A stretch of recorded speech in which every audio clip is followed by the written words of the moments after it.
ബംഗാൾ ടൈഗേഴ്സുമായിട്ടാണ് നമ്മുടെ semi final മത്സരം വരുന്നത്.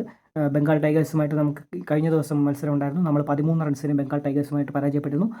ഒരു ടഫ് കോമ്പറ്റീഷൻ തന്നെയായിരുന്നു. നമ്മൾ നന്നായിട്ട് ഫൈറ്റ് ചെയ്തു. പക്ഷേ ചെറിയ മിസ്റ്റേക്സ്, ഫീൽഡിലെ കുറച്ച് ക്യാച്ച് ഡ്രോപ്പുകൾ, റൺഔട്ട് ചാൻസ് മിസ് ചെയ്യുക, അനാവശ്യമായിട്ട് എക്സ്ട്രാസ് കൺസീഡ് ചെയ്യുക, കമ്മ്യൂണിക്കേഷൻ പ്രോപ്പർ അല്ലാതെ റൺഔട്ടുകൾ ഉണ്ടാകുക, ഇങ്ങനത്തെ കുറേ മിസ്റ്റേക്കുകൾ കാരണം മത്സരം നമ്മുടെ കയ്യിൽ നിന്ന് വഴുതിപ്പോയതായിരുന്നു. നമുക്ക് വിജയിക്കാൻ പറ്റുന്ന ഒരു മത്സരം തന്നെയായിരുന്നു ബംഗാൾ ടൈഗേഴ്സുമായിട്ടുണ്ടാകും. സോ അതുകൊണ്ട് തന്നെ സെമി ഫൈനൽസിൽ നമുക്ക് പ്രതീക്ഷയുണ്ട്. ഇനി നമ്മുടെ സെമി ഫൈനലിസ്റ്റ് എതിരാളികളായ ബംഗാൾ ടൈഗേഴ്സിൻ്റെ പെർഫോമൻസ് നോക്കുകയാണെങ്കിൽ, അവരുടെ ടോപ്പ് പ്ലെയേഴ്സിനെ പറ്റി നോക്കുകയാണെന്നുണ്ടെങ്കിൽ അവരുടെ ഓൾറൗണ്ടർ ആയിട്ടുള്ള ജാമിയാണ് അവരുടെ top player and key player എന്ന് പറയുന്നത്. ബാറ്റിംഗ് ഡിപ്പാർട്ട്മെൻറ്റ് എടുക്കുകയാണെങ്കിൽ ടോപ്പ് 3 ബാറ്റ്സ്മാൻമാർ ബംഗാളിൻ്റെ നോക്കുകയാണെങ്കിൽ നമ്പർ 1 നിൽക്കുന്നത് 3 ഇന്നിങ്സിൽ നിന്ന് 179 റൺസുമായിട്ട് ജാമി തന്നെയാണ് ഒന്നാമത് നിൽക്കുന്നത്.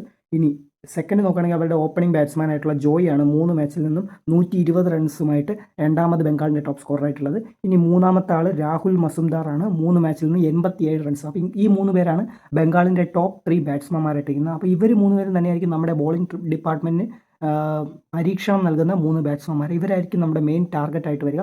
ഇനി ബംഗാളിൻ്റെ ബോളിംഗ് സൈഡിലേക്ക് നോക്കുകയാണെങ്കിൽ, അതായത് നമ്മുടെ ബാറ്റ്സ്മാൻമാർ ശ്രദ്ധിച്ച് കളിക്കേണ്ട മെയിൻ 3 ബോളേഴ്സ് ആരൊക്കെയാണെന്ന് നോക്കിക്കഴിഞ്ഞാൽ അവിടെ വരുന്നത് നമ്പർ 1 ബോളറായിട്ട് CCLലെ തന്നെ ടോപ്പ് വിക്കറ്റ് ടേക്കറായിട്ട് ഈ സീസണിൽ രാഹുൽ മസുംദാർ 3 ഇന്നിങ്സിൽ നിന്ന് 7 വിക്കറ്റാണ് ബംഗാളിന് വേണ്ടി സ്വന്തമാക്കിയിരിക്കുന്നത്. ഇനി രണ്ടാമത് നോക്കുകയാണെന്നുണ്ടെങ്കിൽ രത്നദീപ് 3 ഇന്നിങ്സിൽ നിന്നും 5 വിക്കറ്റ് സ്വന്തമാക്കിയിട്ടുണ്ട്. ഇനി മൂന്നാമത് അനന്ത 3 മാച്ചിൽ നിന്നും 4 വിക്കറ്റ് സ്വന്തമാക്കിയിട്ടുണ്ട്. അതുപോലെ തന്നെ ജാമിയും അവരുടെ 3 ഇന്നിങ്സിൽ നിന്നും 4 വിക്കറ്റ് സ്വന്തമാക്കി അവർക്ക് ഒരു പെർഫെക്റ്റ് ഓൾറൗണ്ടറായിട്ട് അവർ മാറിയിട്ടുണ്ട്. അപ്പോൾ ഈ 3 ബോളേഴ്സിനെ അല്ലെങ്കിൽ 4 ബോളേഴ്സിനെയാണ് മെയിനായിട്ട് കേരള ബാറ്റ്സ്മാൻമാരെ ശ്രദ്ധിച്ച് കളിക്കേണ്ടത്. അപ്പോൾ ഇതാണ് ബംഗാളിൻ്റെ ടോപ്പ് 6, അതായത് ബാറ്റിങ്ങിലെ ടോപ്പ് 3, ബോളിങ്ങിലെ ടോപ്പ് 3 പ്ലെയേഴ്സ് എന്ന് പറയുന്നത് ഈ 6 പേരാണ്. ഇവരാണ് നമ്മൾ സെമി ഫൈനൽ മത്സരത്തിൽ കൂടുതലായിട്ട് ശ്രദ്ധ കേന്ദ്രീകരിക്കേണ്ട പ്ലെയേഴ്സ്. ഇനി നമ്മുടെ സൈഡിലേക്ക് വരികയാണെങ്കിൽ, അതായത് കേരള സ്ട്രൈക്കേഴ്സിൻ്റെ സൈഡിലേക്ക് വരികയാണെങ്കിൽ കൂടുതലായിട്ടൊന്നും ഞാനൊന്നും പറഞ്ഞു തരേണ്ട ആവശ്യമില്ല. കാരണം കേരള സ്ട്രൈക്കേഴ്സിൻ്റെ മാച്ച് ഫോളോ ചെയ്യുന്നവർക്കറിയാം നമ്മുടെ ടോപ്പ് 3 ബാറ്റ്സ്മാൻമാർ ആരൊക്കെയാണ്, നമ്മുടെ ടോപ്പ് 3 ബൗളേഴ്സ് ആരൊക്കെയാണെന്നുള്ളത് നിസ്സംശയം പറയാം. ഇനി ടോപ്പ് 1, അത് ഒരു സംശയവുമില്ല, the show stealer Maddy Madan മോഹനാണ് നമ്മുടെ കേരള സ്ട്രൈക്കേഴ്സിൻ്റെ ടോപ്പ് സ്കോറായിട്ട് വരുന്നത്. മദൻ മോഹൻ 3 ഇന്നിങ്സിൽ നിന്ന് ആകെ എടുത്തിരിക്കുന്നത് 163 റൺസാണ്. മദൻ മോഹനെ ഡിപ്പെൻഡ് ചെയ്തുകൊണ്ടാണ് കേരള സ്ട്രൈക്കേഴ്സിൻ്റെ ബാറ്റിംഗ് ഇതുവരെ ആയിട്ടും പോയിക്കൊണ്ടിരിക്കുന്നത്. ഇനി സെക്കൻഡ് ടോപ്പ് സ്കോറായിട്ട് വരുന്നത് അർജുൻ നന്ദകുമാറാണ്, നമ്മുടെ ഓപ്പണിംഗ് ബാറ്റ്സ്മാൻ. 109 റൺസാണ് അർജുൻ നന്ദകുമാർ 3 ഇന്നിങ്സിലായിട്ട്. നന്നായിട്ട് കൺസിസ്റ്റൻ്റ് ആയിട്ട് അർജുൻ സ്കോർ ചെയ്യുന്നുണ്ട്. പക്ഷേ ഒരുപാട് ബിഗ് സ്ട്രൈക്ക് റേറ്റ് ഇല്ല എന്നുള്ളതാണ് അവിടെ ഒരു പ്രശ്നം. അർജുൻ നന്ദകുമാർ നല്ലൊരു സപ്പോർട്ടിംഗ് റോളായിട്ട്, ആങ്കറിംഗ് റോളായിട്ട് നന്നായിട്ട് ബാറ്റ് ചെയ്യുന്നുണ്ട്.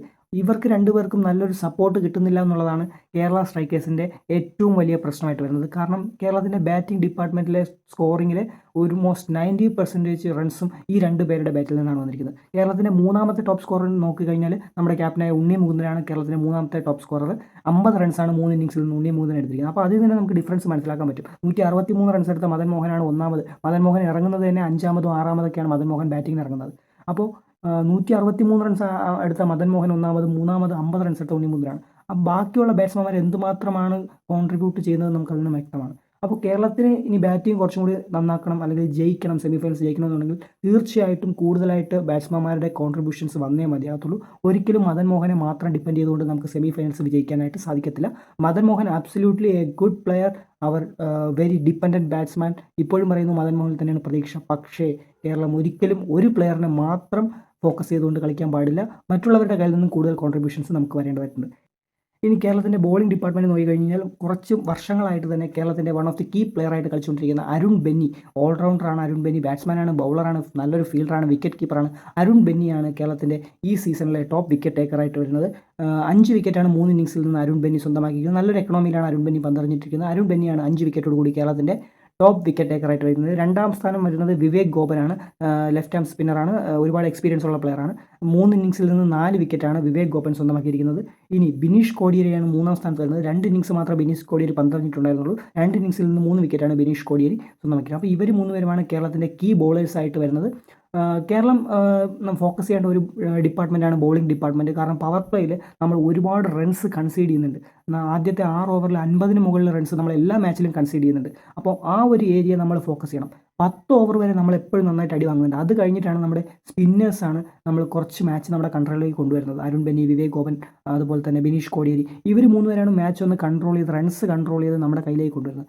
അപ്പോൾ ബാക്കിയുള്ള പ്ലെയേഴ്സിൻ്റെ കയ്യിൽ നിന്നുള്ള ബോളിംഗ് കോൺട്രിബ്യൂഷൻസ് നമ്മൾ കുറച്ചുകൂടി ഇമ്പ്രൂവ് ആക്കണം. അവിടെ പറയുകയാണെന്നുണ്ടെങ്കിൽ എടുത്തു പറയേണ്ട ഒരു കാര്യമാണ് സമർത്ത് അംബുജാക്ഷൻ എന്ന് പറയുന്ന ഒരു പ്ലെയർ, അതായത് ബി കാറ്റഗറിയിൽ പ്ലേ ചെയ്യുന്ന സമർത്ത് അംബുജാക്ഷൻ എന്ന പ്ലെയർ ബോളിംഗ് കൊണ്ട് കാര്യമായിട്ട് നമുക്ക് ഇതുവരെ ഒരു കോൺട്രിബ്യൂഷൻ തന്നിട്ടില്ല. ബാറ്റിങ്ങിലും നമുക്ക് കാര്യമായിട്ട് ഒരു കോൺട്രിബ്യൂഷനും സമർ അംബുജാക്ഷൻ തന്നിട്ടില്ല. So it's high time to replace Samar Ambujakshan in the semi final. സമർത്ഥിന് പകരം അവിടെ അഖിൽ മാരാർ അല്ലെങ്കിൽ മുഹമ്മദ് ഷാരിഖ് ഇവരിൽ ആരെങ്കിലും ഒരാൾ കളിച്ചേ മതിയാകത്തുള്ളൂ. എങ്കിൽ മാത്രമേ ബോളിംഗ് ഡിപ്പാർട്ട്മെൻറ്റ് അവിടെ സ്ട്രോങ് ആകത്തുള്ളൂ. ബാറ്റിങ്ങിലും കോൺട്രിബ്യൂട്ട് ചെയ്യാൻ പറ്റുന്ന പ്ലെയേഴ്സാണ് അഖിൽ മാരാർ അല്ലെങ്കിൽ മുഹമ്മദ് ഷാരിഖ് എന്ന് പറയുന്നത്.